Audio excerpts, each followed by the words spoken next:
Hello, students. Once again, this is Vishwajeet Poddar, Chemistry NEET faculty at Altedemy. Before I go ahead, before I start, I would like to know about the quality of broadcast. How do you find it on the scale of 1 to 10? Are you finding it okay? Okay. And the second thing, as usual, we ask, how is your preparation for exam, the NEET examination for which you are preparing? And hopefully we are going to have NEET examination early this year. So you should be tightening the belt and you should be preparing. And on the scale of 1 to 3, I anticipate you press a button of 3 and I hope you will be doing very well. Okay. This is Vishwajeet Poddar. I'm a chemistry NEET faculty. I have helped thousands of students clearing their NEET examination. And right now also I am doing all those things. Here in Altedemy, I am with you to help you on to this matter. Well, our today's topic will be gas laws, a graphical understanding. You might have studied or you might have read the chapter that we are calling that as states of matter. States of matter, you have a chapter in class 11th and you must have studied a couple of things about gas laws. I am just trying to revise those concepts in a absolutely new manner, in absolutely new method of doing the things. Please stay with me and do justice with it. Okay? So I need to ask you, are you ready with Altedemy? We are going to master the gas laws concepts and whatever other concepts that are involved with it. Okay. Let us talk about gases. What we say, a matter in gaseous state neither possesses a definite volume nor definite shape, but it has a definite mass. It acquires the shape and volume of the container, and some common examples are air, oxygen, carbon dioxide, etc. We are understanding the gases like this. We have come across many a gaseous system, and then we should understand it. A couple of things I would like to talk about gases. Okay. Let us first try to understand what is the difference between, let me change the color.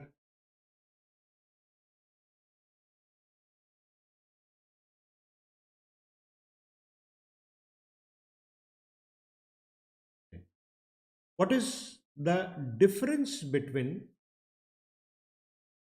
a gas and a vapor? If anybody can tell me what is the difference between a gas and a vapor. Normally we use the term synonymously, gas and vapor. But at this point of time, I need to clarify what is the difference between gas and vapor. We need to understand a concept called as critical temperature. You might have heard about critical temperature. What is critical temperature? Critical temperature, let us suppose, for any gas, a critical temperature is the temperature beyond which means a temperature more than a critical temperature, we cannot liquefy the gas. If this is critical temperature, this is the point of critical temperature, this is the temperature range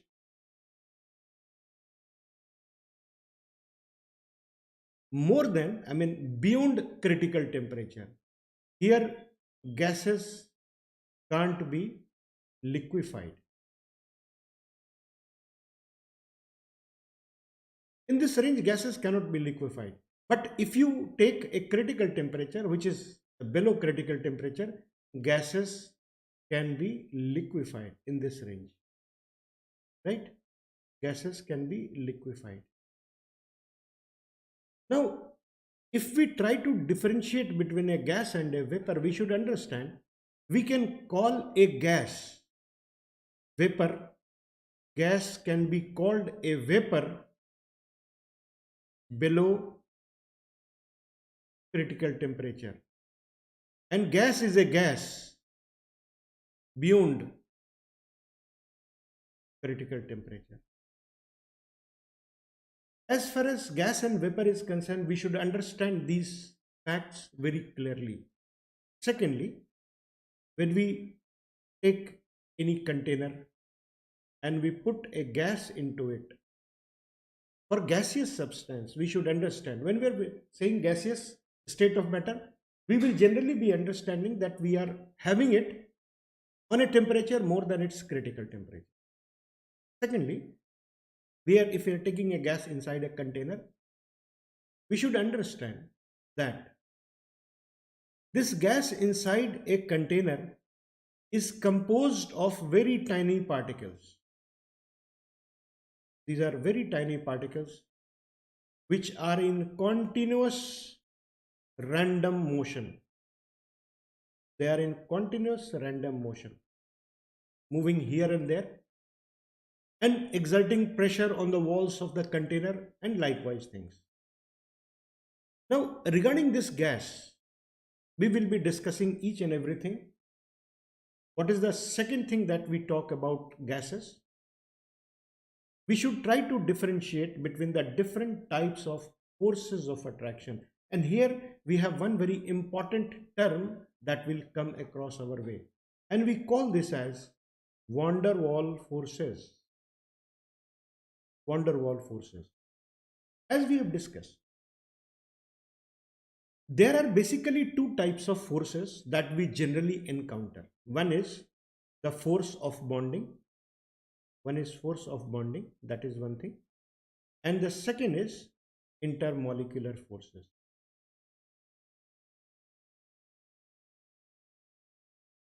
Force of bonding and intermolecular forces. The force of bonding is definitely much stronger in comparison to intermolecular force. As a matter of a parameter to give, wherever there is a force of bonding, we will talk about a bond energy, and it is generally more than 36 kilojoule per mole. And if we take about the energy involved in an intermolecular forces, it is somewhere in between 8 to 36 kilojoule per mole. So easily it can be understood, lesser amount of energy is involved. So we can say intermolecular forces are weaker force in comparison to force of bonding.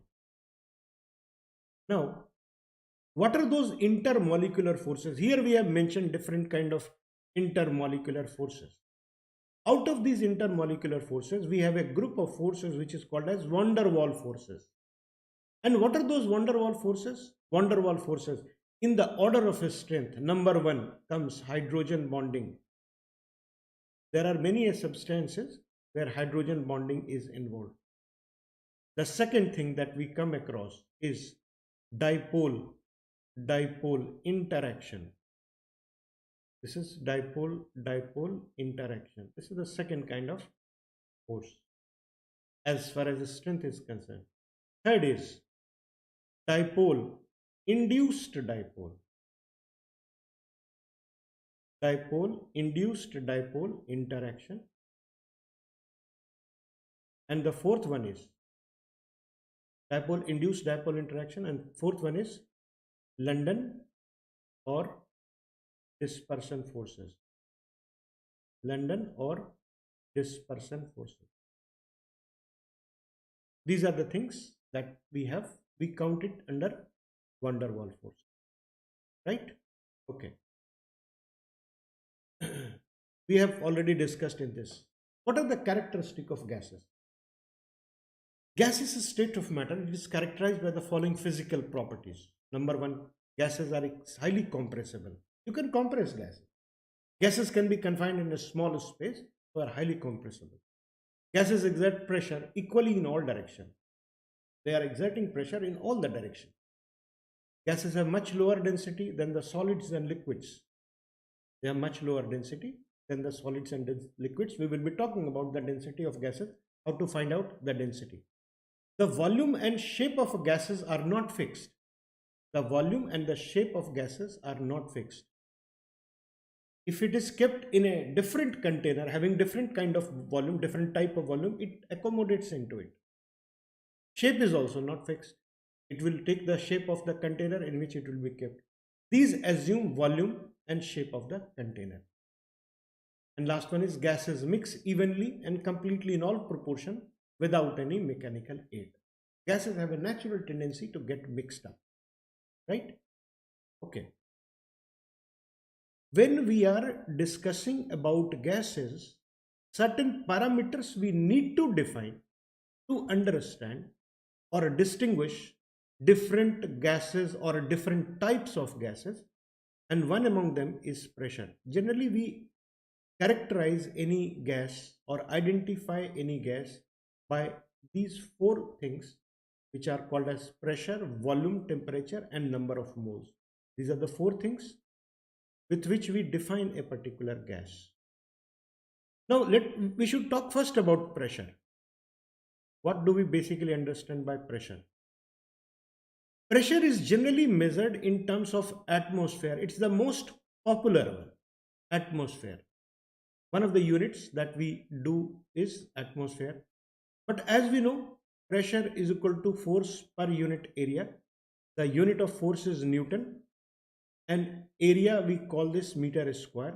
So this is another, and this is basically SI unit, Newton meter per square. We should remember 1 atmosphere is equal to 1.01325 into 10 to the power 5 Newton per meter square. And another unit we have, it is 1 bar. We call this 1.0 into 10 to the power 5 Newton per meter square. We have 3 units, rather 4 units, in which we define all these pressure. One is atmosphere, another is Newton meter per square, another is bar. We have torr also, we use this term, but we don't use it much. But atmosphere, bar, and Newton per meter square, we should understand. Here, let us try to understand. If we do like this, 1 atmosphere divided by 1 bar, this is giving us not 10 to the power minus 5, 10 to the power 5, 1.01325. So you can say 1 atmosphere is equal to 1.01325 bar. Or so to say, 1 bar, if you do, you can put 1.01325 in the denominator and it comes around 0.987 atmosphere. You need to remember these two figures. This is how we identify pressure inside a gas. If we talk about the volume of a gas, we know we have again a couple of units. Volume is defined in terms of SI unit, it's meter cube. That is the first thing, meter cube. Secondly, if it is meter cube, then we can also define it in terms of liter. And we understand 1 liter is equal to 1000 cubic centimeter cc or milliliter. 1000 cc is cubic centimeter. And often there is a unit that is also used as 1 dm cube. This is also equal to 1 liter. 1 dm cube is also equal to 1 liter.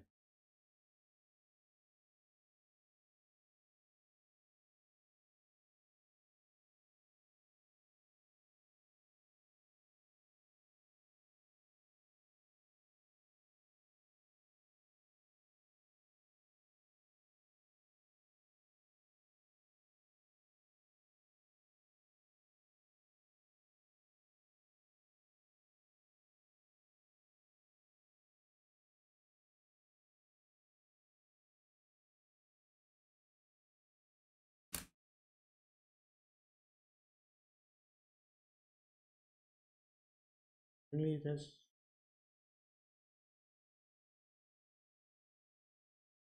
okay. Coming to another part of it,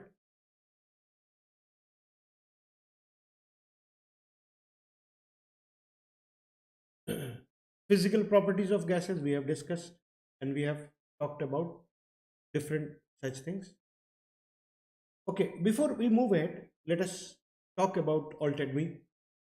And Altedemy, it is before you, Altedemy.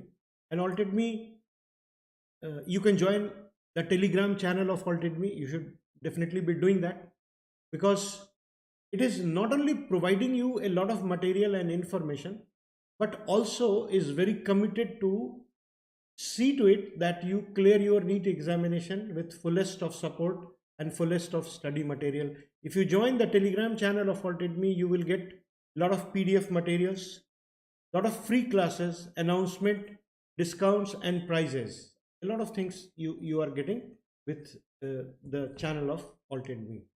Okay. Well, let us talk about temperature. What is temperature? Temperature, when we are saying temperature,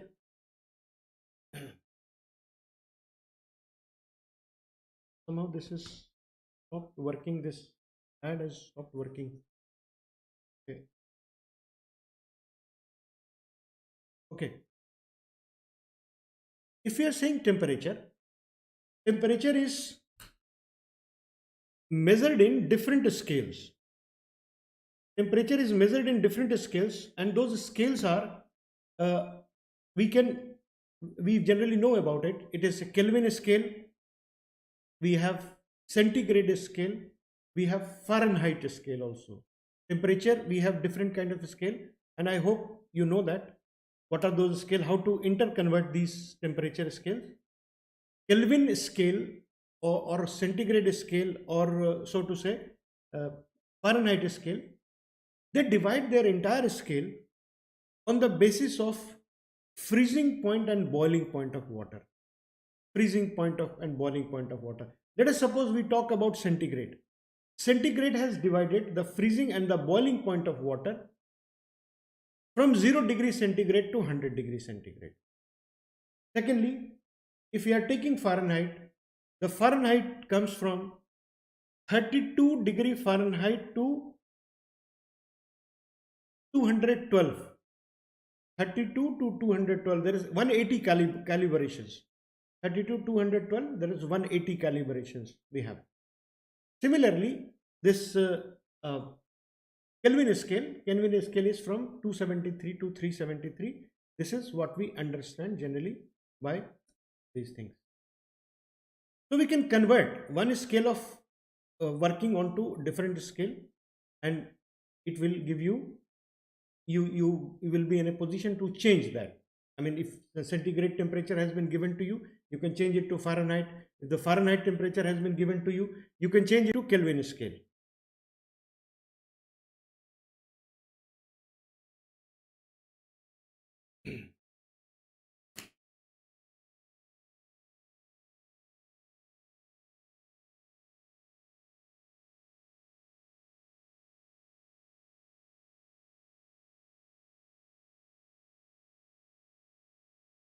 Okay.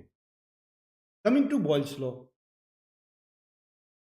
What is basically Boyle's law?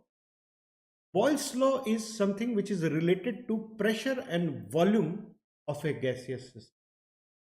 Pressure and volume. When we say pressure, and we say pressure is inversely proportional to volume. Pressure is inversely proportional to. On the basis of his experiments, Robert Boyle reached to the conclusion that at constant temperature, the pressure of a fixed amount, the number of moles of gas, varies inversely with its volume. And this is known as Boyle's law. Pressure is inversely proportional to volume. And what does it mean? When you are increasing the pressure, the volume is getting decreased. You can imagine a movable piston on all those system, and you can easily find it out. When you are increasing the pressure, volume is getting reduced. So pressure is inversely proportional to volume. And if you draw various graphs related to pressure and volume, you will find very interesting results, and I have drawn it for you. I have drawn pressure and volume graph for you, and you can generally understand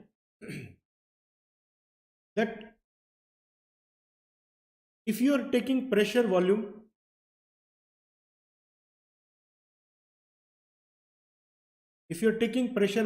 graph, look, we have, if you are taking the first graph, we have drawn pressure and inversely pressure versus 1 by V. If you are taking pressure versus 1 by V on temperature T1, T2, T3, you can get different kind of scales like this, right?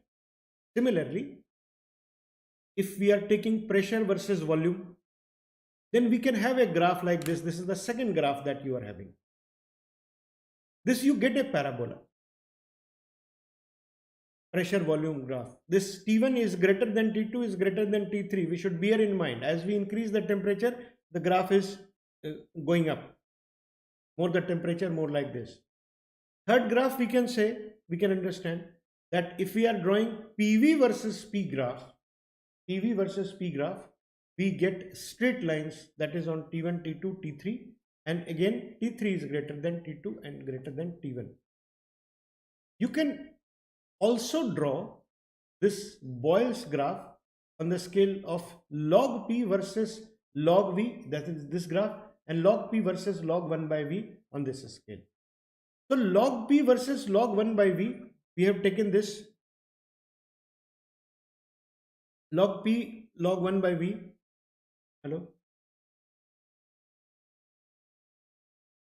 Log P versus log 1 by V, we get a straight line, and log P upon log V, we get a straight line like this.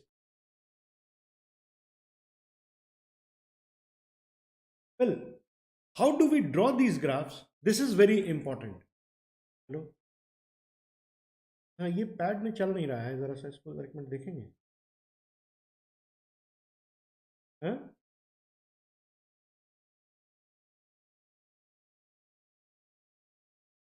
Okay. How to draw these graphs? This is very important to understand this. This is very important to understand how to draw these graphs. Look, there are just a couple of things. There are a couple of equations only that we need to understand. We have mainly, as far as chemistry is concerned, we have 4 or 5 different types of equations that we generally use. And on the basis of those equations, we can draw our graphs if we understand the entire graphical mathematical situations very clearly. Okay, again, before we move ahead, you should join Altedemy as soon as possible. You can subscribe to our channel. We are conducting free classes regularly, and those free classes, as we are giving it right now, it is of immense use, immense potential for you, so you can do like that. Okay, next comes Charles' law.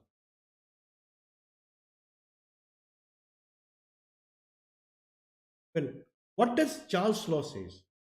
Charles' law is a relationship between volume and temperature. We have a volume temperature relationship, and that tells all about Charles' law. What we say, at constant pressure, the ratio of volumes of a gas at 2 different conditions is nothing but the ratio of temperatures under those conditions. If V1 and V2 are initial and final volumes, T1 and T2 are initial and final temperatures in absolute scale at constant pressure. So we can say volume is directly proportional to temperature. If we increase the temperature, the volume of the gas increases. If we increase the temperature, volume of the gas increases. And again, we can draw variety of graphs related to volume and temperature. We can generally understand on x-axis or on y-axis, you put V or you put T, and you generally can find out an equation like if V is directly proportional to T, then you can write down V is equal to K into T. If you are putting V into y-axis, T onto x-axis, you can generally have an equation y is equal to mx type of graph, and you can generally have an idea how do we have drawn it. Like VT graph, it is passing through origin because we have y is equal to mx type of graph. Okay, that is one thing. Secondly, as far as the temperature scale is concerned, sometimes you might be thinking, what is so special about Kelvin scale of temperature? So that we have converted, and rather we convert all our centigrade and Fahrenheit temperature onto the Kelvin scale. What basically has happened? Look here, look at this second graph. What basically have we done? What Charles was doing, taking this, centigrade temperature, he started plotting how does volume of a gas varies when we increase the temperature. When we are increasing the temperature, volume of the gas is increasing linearly. So we get generally the slope of those graphs. We generally are getting those slope of the graph. So if we are getting the slope of the graph, then obviously we can extrapolate also the graph. And if we can extrapolate the graph, you can generally see to it what has basically happened. What has happened? We have basically extrapolated this graph, and this graph is touching this at a particular point, or at a particular center.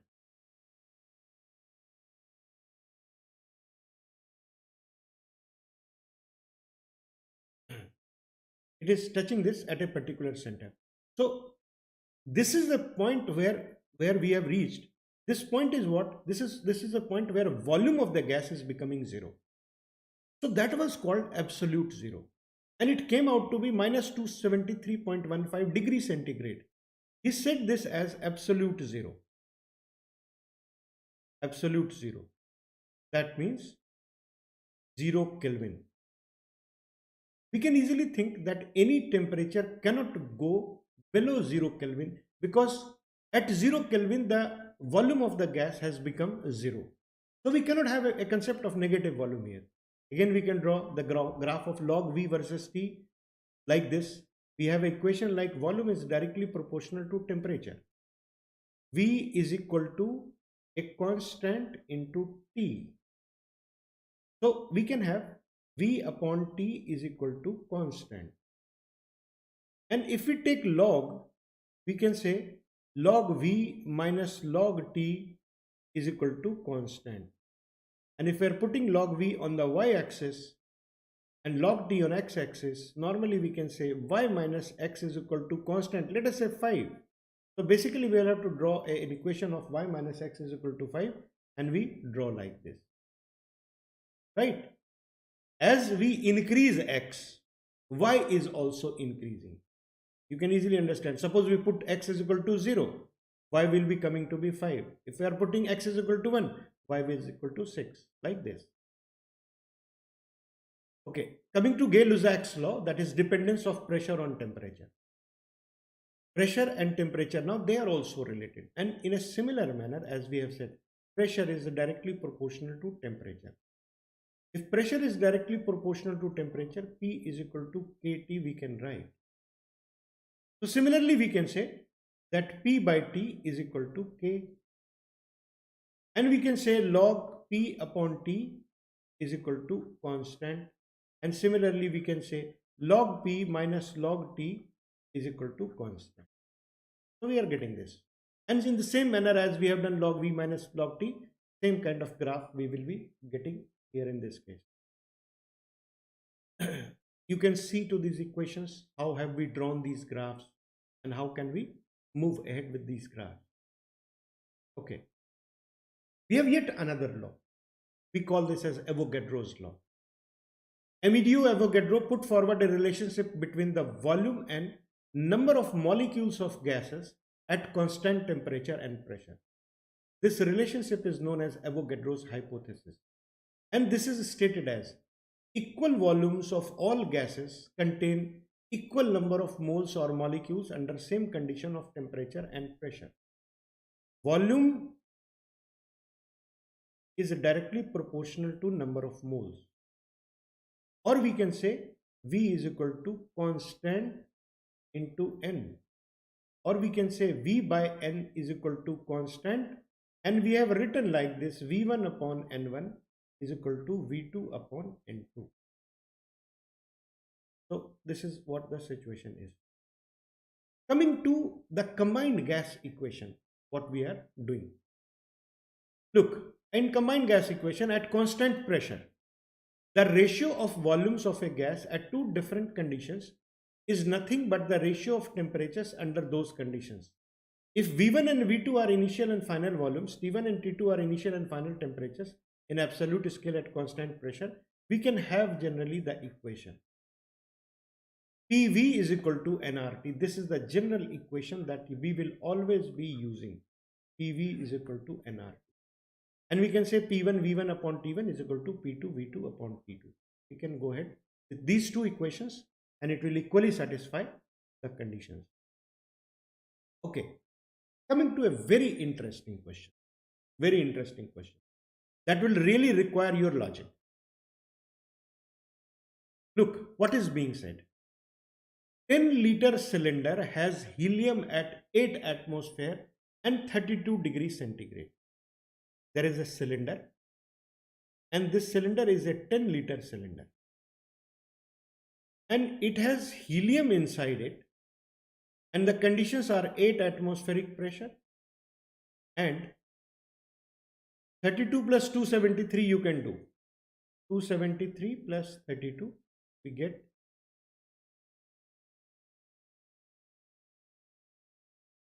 305 Kelvin.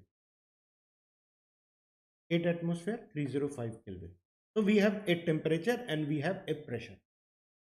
And the container contains 10 liter of gas, helium gas. Now it is being said how many balloons of 2 liter each. There are balloons. And it has to be filled at 2 atmosphere. It has to be filled at 2 atmosphere. And temperature for this is 32 degrees centigrade. Right? This is the condition. Now when we are filling it or bringing it to this level of temperature, what generally we will be doing? Let us convert this 10 liter volume of helium gas at 2 atmospheric pressure and 32 degrees centigrade. So we have an equation. If we say P1 is equal to 8 atmosphere, T1 is equal to 305 Kelvin, V1 is equal to 10 liter, T2 is equal to, we have 2 atmosphere, V2 we have, we have to find it out this volume, and T2 we have 273 plus 32. This is 273. Well, the temperature in both the cases are same. So it is 305 again. Let us apply the law. We say P1 V1 upon T1 is equal to P2 V2 upon T2. Let us try to calculate V2. V2 is equal to P1 V1 T2 upon T1 T2. Well, T1 and T2 are same. We can cancel it. So we have P1 that is 8. We have V1 that is 10. We have P2 that is 2. So it comes out to be 40 liters. 40 liters. So we have 40 liters of gas which can be filled in balloons of 2 liter capacity. 2 liter capacity. The normal mistake that students do, that we have now 40 liter of gases. 2 liter will be filled in one balloon. So 40 divided by 2, we do it like 20 balloons will be filled. But here we will have to calculate, or we will think about what is the effective volume of helium gas that is available for filling up the 2 liter container. The available volume is 40 minus 10 liter, because in any case at this temperature, the container which contains helium, it will be having 10 liter of gas. So the available number of balloons will only be 30 liters. And for 2 liters, with 2 liters only, we will be in a position to fill only 15 balloons, not 20 balloons. I hope you must have got how are we solving this question. right, using gas laws. This was one very important question that was asked last year, a couple of years back. Well, another question we have. Again, it's a very interesting question. A open steel vessel has an ideal gas at 27 degrees centigrade. Ideal gas at 27 degrees centigrade. Well, temperature you have always to take on Kelvin scale. This is 300 Kelvin. What fraction of the gas is escaped if the vessel and its contents are heated to 127 degrees centigrade? The T2 is 400 Kelvin. T2 is 400 Kelvin. Now, we will have to think relationship. What kind of relationship are we expecting? We are expecting a relationship between temperature and number of moles. Look, we have equation like PV is equal to N, R and T. We can rewrite this PV upon R is equal to N into T. Pressure is constant, volume is constant, R obviously is constant. So we can write this as N1 into T1 is equal to N2 into T2. Let us suppose we have N1 is equal to X mole. Let us try to calculate N2. What will be the number of moles that will be left? So we can say X into 300 is equal to N2 into 400. So N2 is coming to be 3 by 4x. N2 is coming to be 3 by 4x. So the container, if it will be heated to 127 degrees centigrade, it will be containing 3/4 of the original number of moles of gases that we have taken. 1/4 of the gases will escape out if we'll be heating it to 127 degrees centigrade of temperature. Hello, case studies. Good evening, good evening, good evening. You're not hearing it? I am speaking. I'm trying to speak very loud. You're not hearing?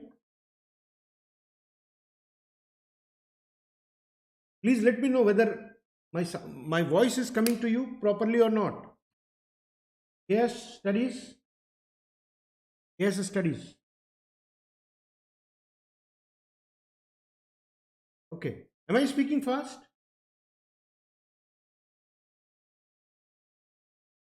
Well, coming to our different section, what we call this as a diffusion. Diffusion. What is this diffusion? That we will have to understand. The movement of gas molecules. As we have said, gases have a natural tendency to move here and there. They have more of energy.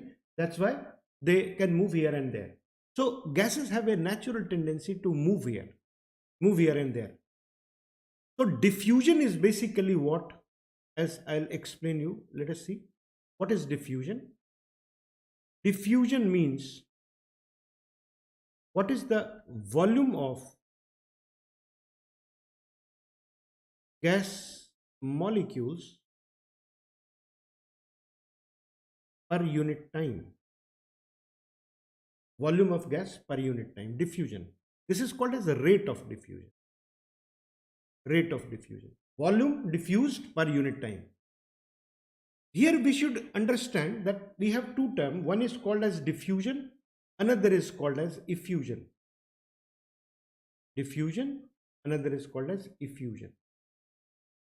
We should try to differentiate. As far as the rules are concerned, diffusion and effusion, for both the things, rules are one and the same. Let us suppose we have a container and we have two A and B non-reacting gases inside the container. And suppose we have a small orifice here. Now gases are coming out. Gases are coming out. So if this is the process, this is called as diffusion. Suppose there is an evacuated tube. There is no, no gas inside. And suppose we make a hole here. We make a small hole here. We allow one gas A. We allow one gas B to get inside this container and get mixed up. This process will be called as effusion. diffusion and effusion. For both the things, laws will be one and the same. And what are those laws?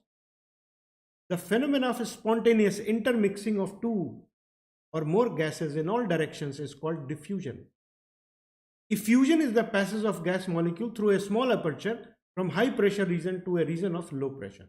So we can do it like this: R1 upon R2 is equal to under root D2 upon D1. So we can say R1 upon R2 is equal to under root M2 upon M1. So R1 upon R2 is equal to P1 upon P2 under root M2 upon M1. So R1 upon R2 is equal to under root T1 upon M1 into M2 upon T2. It will be like this. Okay.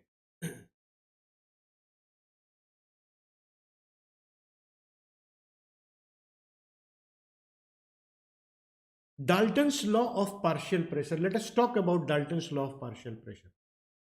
Dalton's law is stated as, at a given temperature, the total pressure of a non-reacting gaseous mixture is equal to the sum of the partial pressures of the component of gases. Dalton's law of partial pressure. Look here. We will be talking about Dalton's law of partial pressure, what basically is happening. Suppose we have a container and we have a gas A, we have a gas B. The essential criteria for observing Dalton's law of partial pressure is that they should be non-reacting gases. They should be non-reacting gases. Let us suppose number of moles of A, Na is equal to 5. And let us suppose number of mole of B, it is 7. Number of mole of B is 7. And the total pressure of the gas that we observe is 10 atmosphere. Then if we are asked, what is partial pressure due to A? Partial pressure due to A is equal to mole fraction. Partial pressure due to A is mole fraction of A multiplied by total pressure. Mole fraction of A multiplied by total pressure.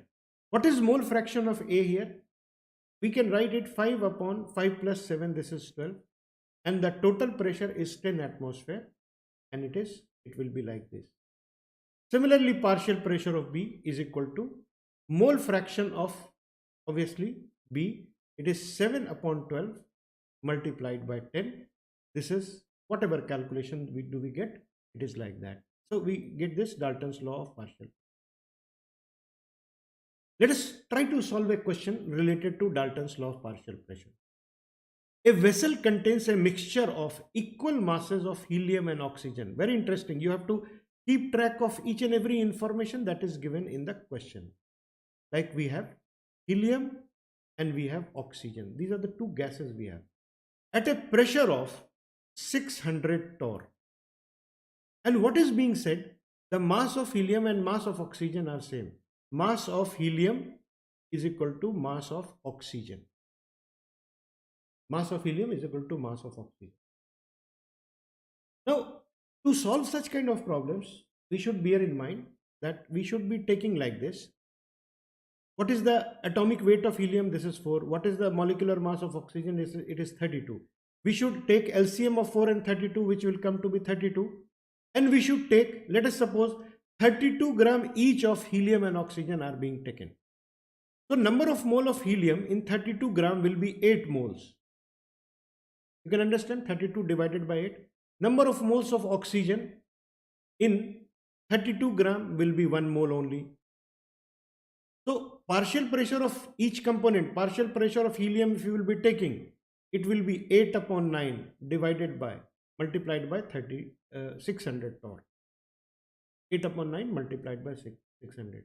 Similarly, partial pressure of O2, you can say 1 upon 9 multiplied by 600. This is how we solve the question. Could you get this?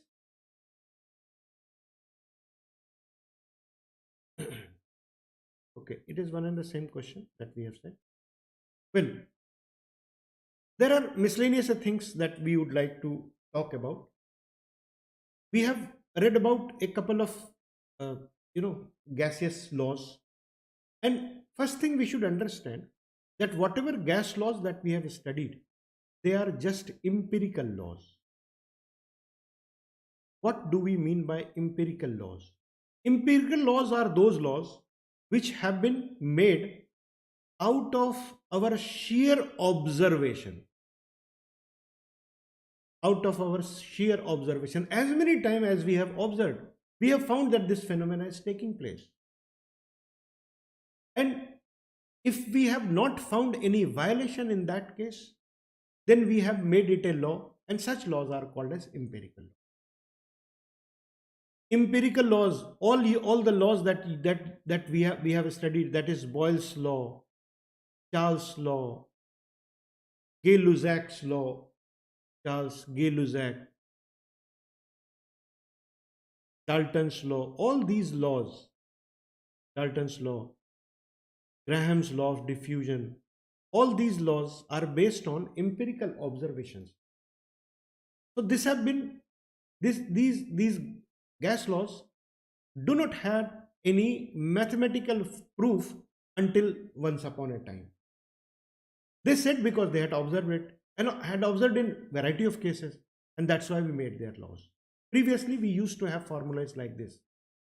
But later on, all these gases, whom we call this as an ideal gases, for ideal gases, we came out with some mathematical formulation when we had very developed mathematics, and we call this as kinetic theory of gases. Kinetic theory of gases are basically the mathematical interpretation of Boyle's, Charles, Gay-Lussac's, Dalton and Graham's and the general equation, kinetic theory of gases. In kinetic theory of gases, we have a variety of assumptions, and we have basically a mathematical proof that we say PV is equal to 1 by 3 mNu square. We write it like this, where m is mass of molecule of the gas, n is number of molecules.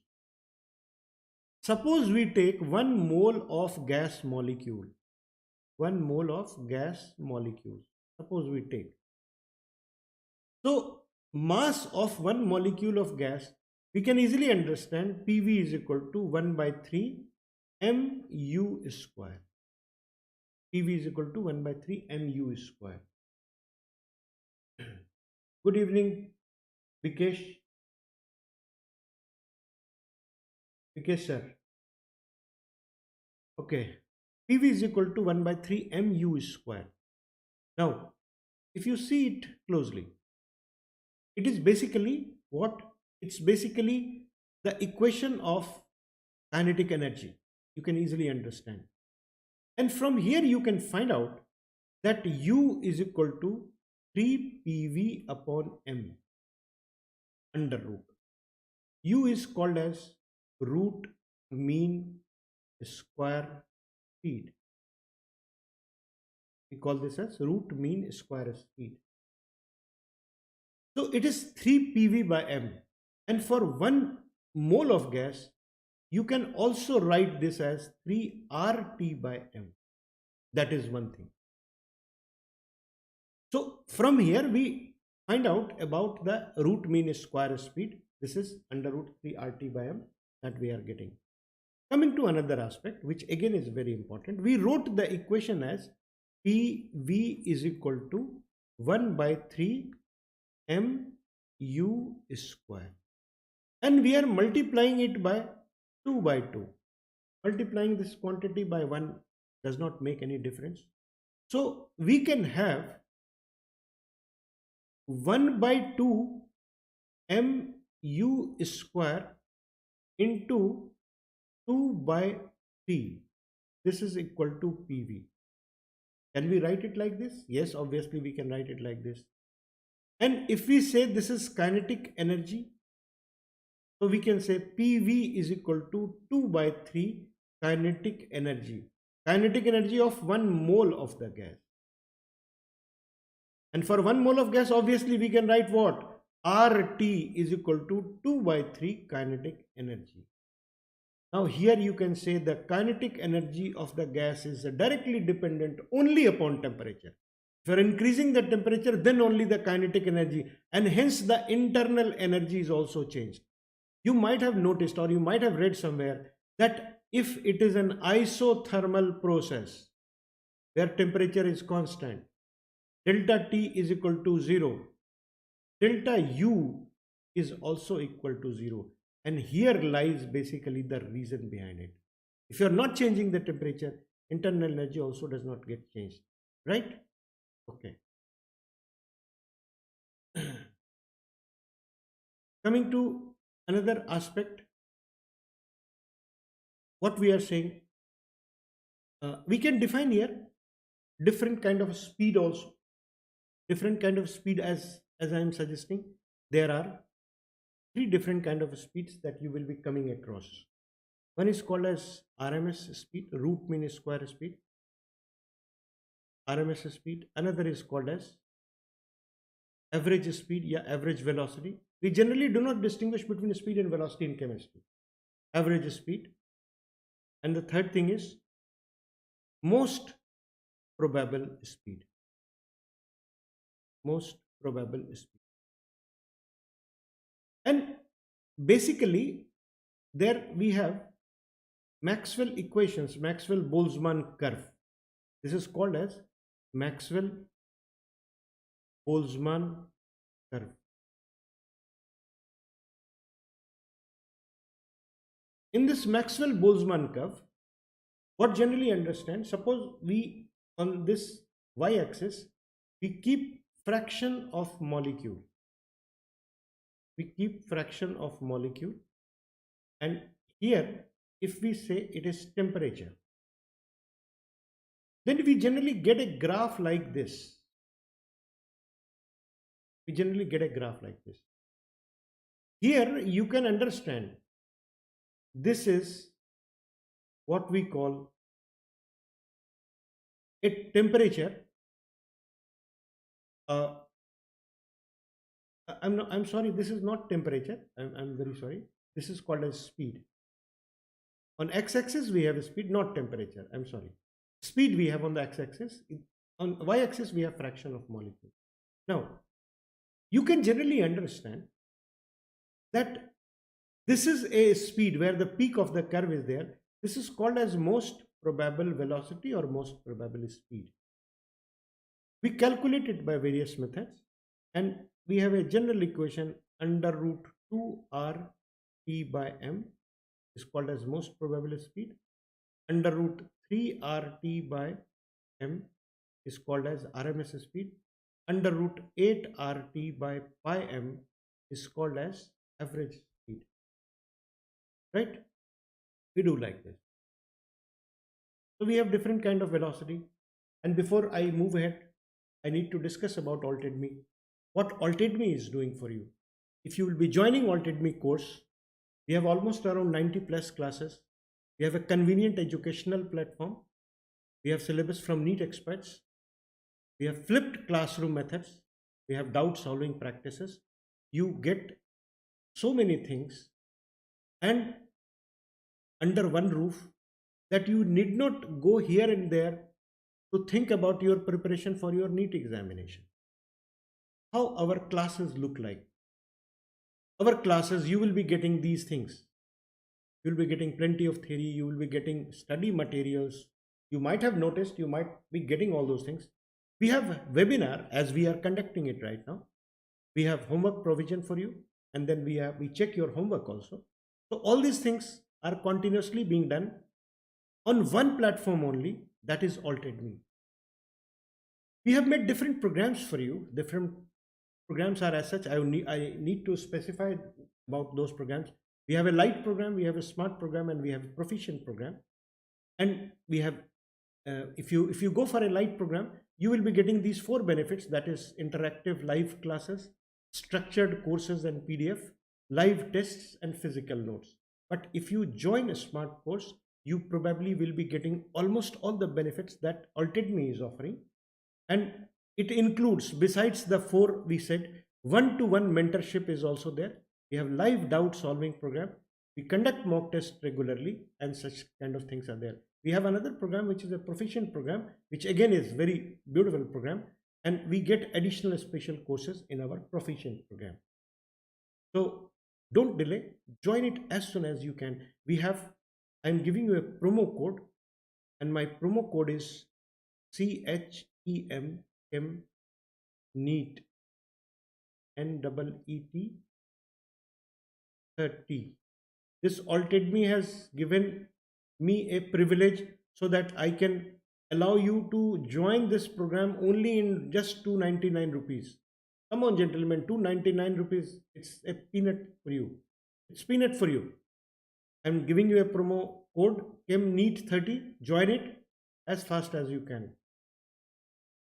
See you soon on the platform at Altedemy. I hope you must have enjoyed the lesson. Thank you.